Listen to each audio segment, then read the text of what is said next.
এরপরে যদি কোনো তৃণমূল নেতা যায় আমরা মাথা ফাটাবো তাদের।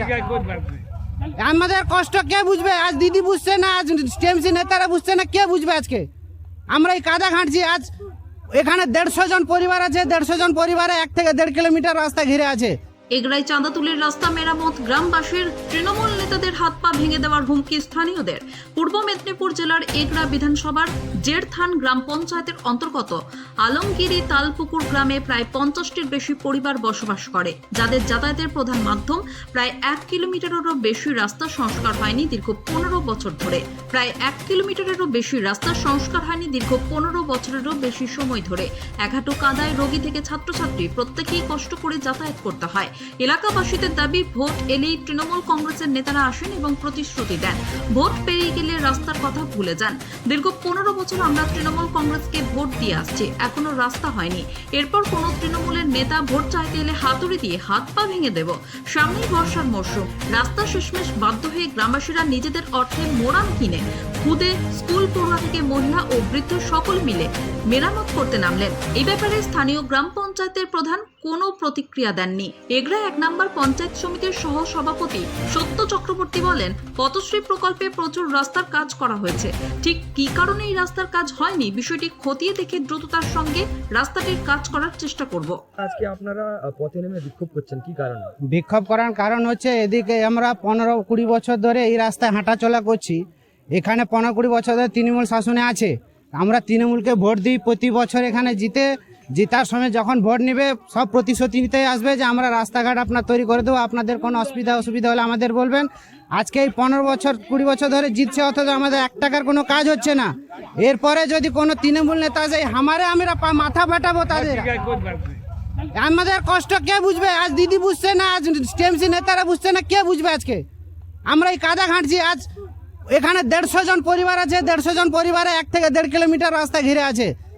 আজকে 15 বছর ধরে আমরা রিকোয়েস্ট করে যাচ্ছি, পঞ্চায়েতে গেছি, বিডিওতে গেছি। এখানে পঞ্চায়েত মেম্বার কেউ আমাদের কথা দিচ্ছে না। কবে শুনবে আমাদের কথা? ভোট আসে ভোট যায়, খালি ভোট। হ্যাঁ, প্রতি বছর ভোট আসার সময় সব চলে আসবে, হ্যাঁ হয়ে যাবে, সব প্রতিশ্রুতি দেওয়ার জন্য আসে এখানে, কিন্তু কাজের সময় কেউ নেই। ঠিক ভোটটা পেরিয়ে গেলে একবার মুখের দিকেও তাকায় না। আপনাদের এই সমস্যা যদি সমাধান না হয় আগামী দিনে কি করবেন? কি করবো মানে, এই আগামী পঞ্চায়েত ভোটে হামারটা আমি রেখেছি, যে নেতা আসবে তার মাথা আমি ফাটাবো। আমি রুখে দাঁড়াবো এখানে। এই তালতলা থেকে আমরা এগরা 1 নম্বর ব্লকে আজ 15 বছর ধরে কষ্ট ভোগ করছি। আমাদের কষ্ট নেওয়ার মতো কেউ নেই। সব নেতারা সব আসবে, সব আজ বসো, ঠিক ভোটের সময় বসুন, আসুন, কি অসুবিধা বলুন। আর ভোট পেরে গেলে কেউ আসবে না।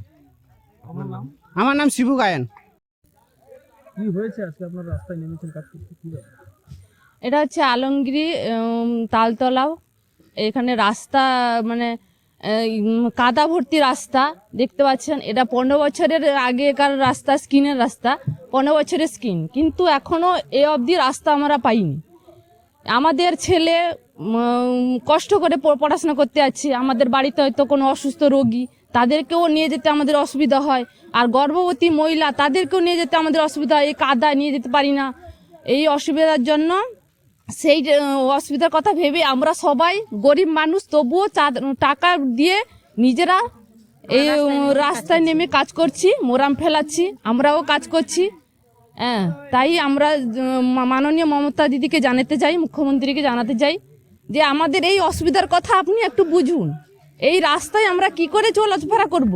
আর বৃষ্টি হলে বেরোতেই পারি না। আমাদের বাচ্চার কথাও ভাবুন, তাদের পড়াশোনা আছে, তাদের ভবিষ্যৎ আছে। এই কথা বলে আমরা দিদিকে জানাতে চাই যে এই রাস্তার কথা ভেবে। এই যে রাস্তা তৈরি হচ্ছে, টাকা কি ব্যাপার আজকে গ্রামবাসীরা তো বিক্ষোভ দেখাচ্ছেন রাস্তা নিয়ে, কি হয়েছে? আরে উত্তর দেখার কারণ তো অলরেডি আছে।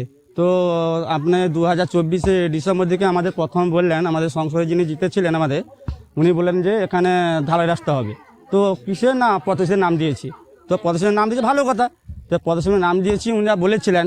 তো পথশ্রী এ পর্যন্ত, তারপর দেখলাম যে কিছুজন এসেও মাপঝুক করে নিয়ে গেল, বললো যে পথশ্রী রাস্তা হবে। তারপর 2024 ডিসেম্বর দিকে তো জানুয়ারি গেল, ফেব্রুয়ারি গেল, মার্চ গেল, এপ্রিল হয়ে গেল, এ পর্যন্ত কোনো খবর নেই। তো তারপর দেখলাম কিছুদিন আগে আমরা যখন সংসদকে আমাদের যিনি জিতেছেন হরকৃষ্ণবাবু, ওনাকে বললাম কি গো রাস্তা হচ্ছে, আমাদের ছেলেপেলেদের কাদা ফাদা নেমেছে, আবার বৃষ্টি নেমে এলো, কি করবো আমরা? তো উনি বললেন যে যে ঠিক আছে আমরাও এমএলএর কাছে গেছিলাম, তো মানে উত্তমবাবুর কাছেও গেছিলাম, তো ওনারা বললেন যে হয়ে যাবে। তারপর কিছুদিন আগে দেখলাম না উনি আমাদের কি জেলা পরিষদ থেকে তিনি ভদ্রলোক এসেছিলেন, এবং আমাদের পঞ্চায়েত সদস্য মিনতি তো আপনার নায়ক উনিও এসেছিলেন, তো হরেকৃষ্ণবাবু ছিলেন, আমরাও কয়েকজন ছিলাম। দিয়ে রাস্তায় মাপঝুপ হয়ে গেল, তো বললেন যে হ্যাঁ হবে হবে। তো জানি না কবে হবে, দীর্ঘ 15 বছর ধরে কাদা ঘাঁটছি, আমাদের ছেলেপুলেরও বেরোতে পারছে না, সবসময় কাদা ঘাঁটছে। এমনকি একটা যদি পেশেন্ট হয়ে যায় ওকে নিয়ে যাওয়া দুঃস্থ ব্যাপার, আর বাচ্চারা তো বেরোতে। আমার বাড়িটা আবার ওই মাঠের দিকে। আমাদের আমি যেটা জানি আমার বয়স থেকে আমি বলছি, যতবার আমি সংসদে গেছি সবসময় বলেছি স্যার দেখুন আমি প্রচুর কষ্টে আছি, কাদাঘাটার মধ্যে আছি, আমার বাচ্চা কাজা পড়তে পারছে না। আমাকে সবসময় ভরসা দিয়েছেন হ্যাঁ হয়ে যাচ্ছে, হ্যাঁ হয়ে যাচ্ছে, হ্যাঁ হয়ে যাবে। তো দীর্ঘ 15 বছর হয়ে গেল, এ পর্যন্ত কিছুই হয়নি, আমরা কিছু শুরু পাইনি না। তো আমিও বলছি মাননীয় মুখ্যমন্ত্রীর কাছে উনি দেখুন বুঝুন, বা যাকে পাঠাবেন পাঠিয়ে দেখুন। আমরা মিথ্যা বলছি সত্য বলছি। আজকে এমনকি আমাদের বাচ্চারা বেরোতে পারছে না, সামনে বৃষ্টি, ওই জন্য আমরা নিজের পকেট থেকে খেতে পাই না পাই নিজের পকেট থেকে টাকা বের করে তো কিছু কিছু মোড়া মেনে ফেলেছি আমরা, যাতে একটু হেঁটে যেতে পারি। তো ওনাদেরও বলেছি, আপনাদের বললাম, বা দিদিকেও যাতে দিদির কানে কথাটা পৌঁছয়, যে উনি যাতে চান বা এমএলএ যদি চান তো আমাদের পাড়া দেখুন বুঝুন। এই গ্রাম পঞ্চায়েত তো তৃণমূলের দখলে আছে। হ্যাঁ তৃণমূলের দখলে তো প্রায় 15 বছর হতে যায়। আপনাদের পাড়ার লোকেরা কোন দল করেন না? আমাদের এখানে প্রায় আমরা তৃণমূলই করি, তৃণমূলের পাশে আছি, সবসময় থাকবো, কিন্তু কোনো আমরা পাচ্ছি না, উপকার পাচ্ছি না। বিশেষ করে আমরা নিজেরা যা পাই না পাই, কিন্তু রাস্তাঘাট আমাদের থাকবে। যদি বাচ্চা কাচ্চা পড়তে না পারে, না যেতে পারে, একটা পেশেন্টে যেতে না পারি, যদি অনেক সময় বাচ্চারা পড়ে যায় কাদায়, তো আমরা কী করবো এগুলো? হ্যাঁ হ্যাঁ, পঞ্চায়েত সদস্য বলেছিলাম, বিডিওতে বলেছিলাম, সংসদ সভায় বলেছি, এমএলএ কাছে আমাদের যিনি সংসদে আছেন হরিষ্ঠবাবু উনাকে বলেছেন, মিনতি সংসদে পঞ্চায়েত সমিতি নেমেছেন উনাকে বলেছি, সবাই বলছে হ্যাঁ হচ্ছে, হ্যাঁ হচ্ছে, হ্যাঁ হয়ে যাবে। তো এ পর্যন্ত হয়নি। ভাই কিছুদিন আগে বললাম আবজু করে রেখেছেন, জানি না কতদূর হবে। তো আবার তো সামনে কাদা চলে গেলো, বৃষ্টি আসছে, তো কী হবে জানি না। আমরাও চাইছি যাতে হয়। না ওনারা বলেছেন যে বলেছেন, ওনারা দীর্ঘ 15 বছর শুনছি হ্যাঁ হয়ে যাচ্ছে কী হবে, কিন্তু কোনোই হচ্ছে না। তো আমার নাম বিকাশ পাল। কি হয়েছে রাস্তায় এত আমাদের আজ 15 বছর হলো আমরা ওই কোনো সাহায্য পাইনি, কোনো মোরাম বা ঢালাই রাস্তা কোনো হয়নি, কোনো রকম বিদ্যুৎটা আগে হয়েছে ব্যাস। এই পর্যন্ত আমাদের এখানে 30-35 ঘর বাস করি, মিনিমাম 200 ভোটার আছে। আমাদের ঢালাই রাস্তা করার জন্য গাছও কেটে আমরা রাস্তা পরিষ্কার করেছিলাম, কিন্তু সে তাও হয়নি। আমাদের নিজেরা চাঁদা ফেলে নিজেরা সব বালি উঠে নিয়ে গেল। ইয়ে করছে আর কি, নিজেরা উদ্যোগ নিয়ে, ছেলেরা সব উদ্যোগ নিয়ে করছে। আমার নাম পূর্ণচন্দ্র পাল। দাদা গতকাল জেঠথান গ্রাম পঞ্চায়েতের অন্তর্গত তালতলা বলে একটি জায়গা, সেখানে গ্রামবাসীরা রাস্তা নিয়ে বিক্ষোভ জানিয়েছেন। দীর্ঘ 15 থেকে 20 বছর তারা রাস্তা এখনো তাদের হবে না। এই বিষয়টা রাস্তার কিছু অভাব অভিযোগ আছে, আমাদের কাছেও বিভিন্ন সময় বিভিন্ন জন এসে বলেন, কিন্তু বাস্তবটা বুঝতে হবে। সেন্ট্রাল গভর্নমেন্ট দীর্ঘদিন ধরে পশ্চিমবাংলাকে বঞ্চিত করছে আর্থিকভাবে। তো মমতা বন্দ্যোপাধ্যায় মুখ্যমন্ত্রী হিসেবে পথশ্রী লঞ্চ করেছেন, এবং অনেকগুলি রাস্তা আমার ব্লকে পথশ্রী 3-র মাধ্যমে প্রায় 89-খানা রাস্তা আমাদের পথশ্রী 3-তে হয়েছে। তো এতগুলো রাস্তা যেখানে হচ্ছে, ওই জেঠথান গ্রাম পঞ্চায়েতের মধ্যে আলমগীরিতে বিটুমিনের রাস্তা পথশ্রীর মাধ্যমে হয়েছে। আমরা এসটি পাড়ার রাস্তা পঞ্চায়েত সমিতির পক্ষ থেকে করেছি। হ্যাঁ এটা ঠিক, কিন্তু সবার ডিমান্ড আছে, সব জায়গায় করতে পারিনি। ধীরে ধীরে হবে, অস্থিরতার কিছু নেই। আর যেহেতু আমাদের পঞ্চায়েতগত 15th ফান্ড যখন আসে, খুব অল্প সংখ্যক ফান্ড নিয়ে কাজ করতে হয় স্বাভাবিক কারণে। যাদের দাবি আছে, দাবি সঙ্গত, বিভিন্ন জায়গায় প্রচুর রাস্তা খারাপ আছে, তো তার দাবির সঙ্গে সঙ্গতি রেখে আমাদের নেত্রী মমতা বন্দ্যোপাধ্যায় মুখ্যমন্ত্রী যথেষ্ট পরিমাণে সাহায্য সহযোগিতা করছেন, যার ফলে গ্রামকে নতুন করে নবরূপে সাজানো যাচ্ছে।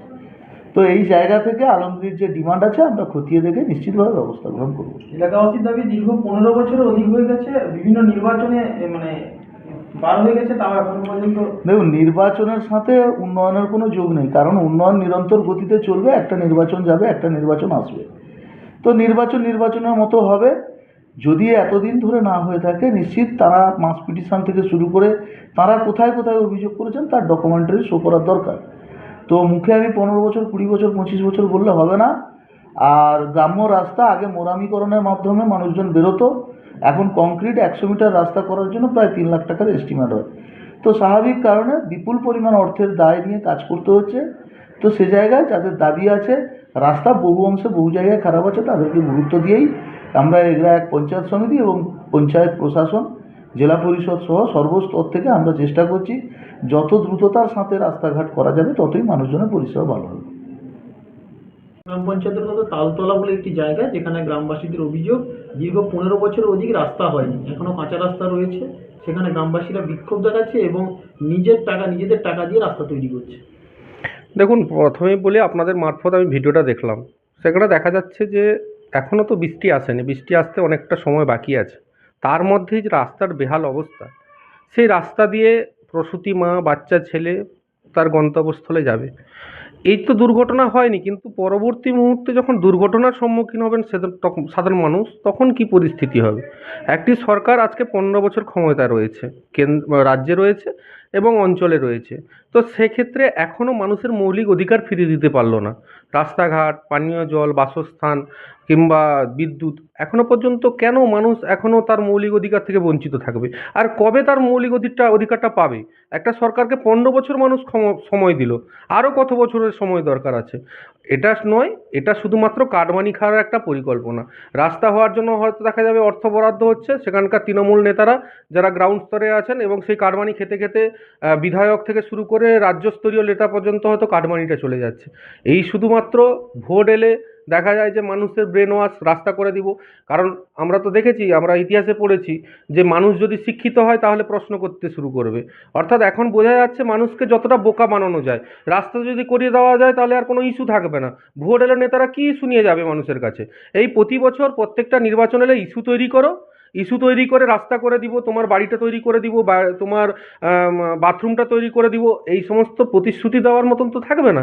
এই প্রতিশ্রুতি দেওয়া এবং ভোট কালেকশন, ভোট শেষ হয়ে গেলে তাদের আর তারা আর দেখা পাওয়া যায় না। সাধারণ মানুষ সেই দুর্ভোগেই পড়ে থাকে। এটা শুধুমাত্র তৃণমূলের কাটমানি খাওয়ার ফল। এগরা উন্নত এলাকা, কিন্তু তৃণমূলের আমলে অনুন্নত হয়ে পড়ছে দিনের পর দিন। সাধারণ মানুষ তার নৈতিক অধিকার থেকে বঞ্চিত হচ্ছে। এলাকার মানুষরা বিক্ষোভ দেখাচ্ছেন এবং বলছেন নির্বাচনের সময় তৃণমূলের কোনো নেতা এলে ওনারা বাধা দেবেন। দেখুন, যিনি এই কথাটা বলছেন, আমিও দেখছিলাম যে তিনি নিজেই বলছেন যে আমরা তৃণমূলকে ভোট দিই। অর্থাৎ তিনি যে তৃণমূলকে ভোট দিয়ে কতটা নিজের আত্মগ্লানির মধ্যে আছেন তা থেকেই পরিষ্কার বোঝা যাচ্ছে। আজকে মানুষ কখন তার রাগের বহিঃপ্রকাশ ঘটে? যখন মানুষের একটা সীমার অতিক্রান্ত হয়ে যায়, মানুষের ধৈর্য সীমা অতিক্রম হয়েছে, তার জন্য মানুষ আজকে পথে নামছে। নিজের হাতে লাগিয়ে নিজের কাজ তারা নিজেরা করতে হচ্ছে। এটা লজ্জা, প্রশাসনের লজ্জা। এটা এগরা বিধানসভা তৃণমূল কংগ্রেসের যিনি সুপ্রিমো, তার লজ্জা। কারণ তার মৌলিক দায়িত্ব হচ্ছে সেই সমস্ত সাধারণ মানুষের পাশে দাঁড়ানো, তাদের রাস্তাঘাট করে দেওয়া। শুধু নাম করে প্রধানমন্ত্রীর, মুখ্যমন্ত্রীর পথশ্রীর বড় বড় স্টিকার লাগিয়ে, হোর্ডিং লাগিয়ে মানুষের ব্রেন ওয়াশ, আই ওয়াশ করে এত রাজনীতিতে দীর্ঘদিন থাকা যায় না। মানুষের প্রকৃতপক্ষে উন্নয়ন করতে গেলে মানুষের প্রকৃতপক্ষে রাস্তাঘাট তৈরি করে দিতে হবে, মানুষের যে মৌলিক অধিকার সেটা ফিরিয়ে দিতে হবে। সেটা না করে মানুষকে যদি আজকে বঞ্চিত করেন, মানুষ তার প্রতিরোধে নামবে, প্রতিবাদ করবে এবং পরবর্তী সময় যখন ভোট আসবে দেখতে পাবেন প্রতিশোধ নেবেন গণতান্ত্রিক পদ্ধতির মাধ্যমে।